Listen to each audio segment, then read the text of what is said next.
میں 6 سیمسٹر اس وجہ سے تو نہیں پڑھی کہ واپس میں ڈپورٹ ہو کے وہاں پہ گھر پہ بیٹھ جاؤ. یہ ساری زحمت میں نے کوشش ہے اس وجہ سے کہ فیوچر بنا دوں تاکہ اپنی جو ہماری کمیونٹیز میں افغان فیمیلز یہ سارے ان کے لیے کچھ ہیلپ کروں. افغان طالبہ سمینہ صدیقی کوئٹہ کی بیوٹنز یونیورسٹی میں مائکرو بایولوجی کے شعبے میں زیر تعلیم ہیں. ان کی پیدائش تو کوئٹہ میں ہوئی، تاہم ان کے والدین افغانستان کے صوبہ قندوز سے ہجرت کر کے پاکستان آئے تھے. سمینہ کو اپنی تعلیم ادھوری رہ جانے کی تشویش اس وقت ہوئی جب وفاقی حکومت کی جانب سے افغان مہاجرین کی ملک بدری کا اعلان سامنے آیا. میں ایز افغان ریفیوجی ادھر پڑھتی ہوں پیور کارڈ سے. تو میں دافی اسکالر بھی ہوں ادھر پاکستان میں، بائی برتھ ادھر ہوں.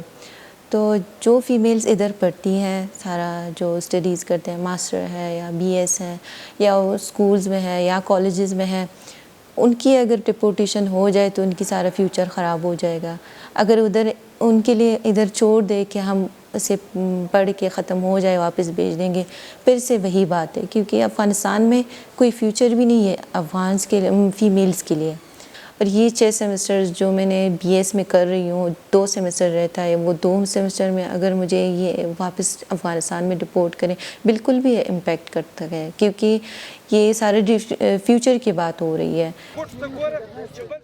پاکستان میں مقیم رجسٹرڈ افغان مہاجرین کی تعداد قریب 21 لاکھ ہے. اکثر افغان باشندے پاکستان کے مختلف یونیورسٹیوں میں زیر تعلیم ہیں. شگفتہ نسیم ماہر نفسیات ہیں جو کہ غیر سرکاری تنظیم کی مدد سے افغان مہاجرین کو درپیش ذہنی صحت کے مسائل کے حل میں مدد فراہم کرتی ہیں. وہ بتاتی ہیں کہ ملک بدری سے افغان خواتین طالبات کی ذہنی صحت متاثر ہو سکتی ہے. کہ ہمارا کام ہی افغان ریفیوجیز پہ ہے، تو اس میں ایشو یہ ہوتا ہے نا کہ اگر آپ اوبیسلی اگر ایک نارمل بندہ بھی عددن افغان بھی اپنی جگہ چھوڑ کے دوسری جگہ جاتا ہے تو اس کو ایڈجسٹمنٹ ایشوز ہوتے ہیں. ان کا جسمانی بھی اثر ہوتا ہے، جسمانی جو صحت ہے اس پہ بھی افیکٹ ہوتا ہے، لیکن اس کے برعکس جو ذہنی اثر ہے وہ زیادہ ہوتا ہے. کیونکہ اگر آپ ایک جگہ جیسے ہم اکثر جاب چینج کرتے ہیں تو ہمیں اس جگہ نیو جگہ پہ ایڈجسٹمنٹ کی ایشوز ہوتی ہیں. تو جو افغان ریفیوجیز ہیں ان کا کیونکہ ایک اوبیسلی یہاں پہ ان کو اتنا سپورٹ نہیں ملتا، چاہے وہ حکومت کی طرف سے ہو یا پھر ہماری جو سوسائٹی ہے ان کی طرف سے ہو.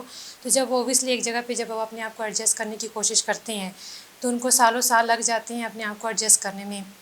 پر جیسے ہی وہ اپنے آپ کو ایڈجسٹ کرتے ہیں اسی ٹائم پہ ان کو وہاں سے موو کرنا پڑ جاتا ہے. تو جب آپ دوسرے سینیریو کی طرف جاتے ہو وہاں پہ کلچر ڈفرینسز آ سکتے ہیں، اکنامیکل ایشوز آ سکتے ہیں، پھر آپ کا لینگویج بیریئر آ سکتا ہے، تو وہاں پہ آٹومیٹکلی آپ کی وہ چیزیں آپ کو افیکٹ کرتی ہیں. تو اس کا جو افیکٹ ہے پرسنلی جو جاتا ہے وہ ہے ان کا ذہنی صحت پہ. تو ذہنی صحت میں جن کو اسٹریس آ جاتا ہے، ایکیوٹ اسٹریس آ جاتا ہے، ٹراما افیکٹ ہو سکتا ہے، کلچرل ایشوز آ سکتے ہیں، ڈپریشن، انزائٹی. ایون ایک امریکن کی ریسرچ بھی ہوئی تھی جنہوں نے کہا تھا کہ جب ہمارے پاس امیگرینٹ آئے تھے تو اس میں سے زیادہ تر لوگوں کے جو سمٹمس تھے وہ انزائٹی اور ڈپریشن کے تھے. تو یہ ہمارے پاس ایک نوبل کوز ہے جو کہ نو ڈاؤٹ ایک عام بندے کو بھی افیکٹ کرے گا اور افغان ریفیوجیز کو تو اوبیسلی افیکٹ کرتا ہی ہے. سمینہ کے مطابق ان کا داخلہ باقاعدہ طور پر پروف آف رجسٹریشن کارڈ کے تحت ہوا ہے. وہ مطالبہ کرتی ہیں کہ تمام افغان طلباء کو تعلیم مکمل کرنے کی اجازت دی جائے. جو افغان فیمیلز وہ ادھر پڑھ رہی ہیں، سارے اسٹڈیز کر رہے ہیں، جو جس فیلڈ میں بھی ہو، ایون وہ کالج میں بھی ہو، نہ صرف یونیورسٹی اور ماسٹر لیول پہ، اسے ڈپورٹ نہ کرے کیونکہ وہ اپنی فیوچر بنوانا چاہتی ہے. اس نے کوششیں کر کے اس اسٹیپ تک پہنچ گئے ہیں. تو ان کے لیے ایون وہ کرے کہ ان کی ڈپورٹیشن نہ ہو جائے. ہمارے پاس لیگل وے کارڈ بھی ہے اور اپنے ان کی یونیورسٹی میں ہم آ کے اسٹڈیز کر رہے ہیں.